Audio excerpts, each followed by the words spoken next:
पंतप्रधान नरेंद्र मोदी साहेबांवर अनेक टीका केला गेला।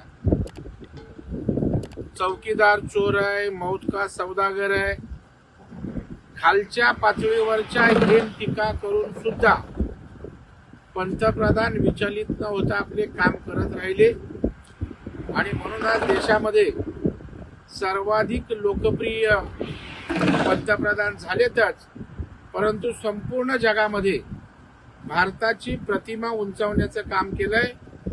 5वी अर्थव्यवस्था देशाला केलाय आणि 3ऱ्या अर्थव्यवस्थेकडे नेण्याचा संकल्प आपल्या 3ऱ्या टर्म मध्ये त्यांनी केलाय। त्याच्यामुळे भुंकणाऱ्यांनी भुंकत जावं। मोदी साहेब त्या ठिकाणी काम करतायत आणि देशातील जनता किती टीका करा, किती टोमणे मारा, मोदी साहेब आपल्या कामाने या देशवासियांना आपलंसं केलंय।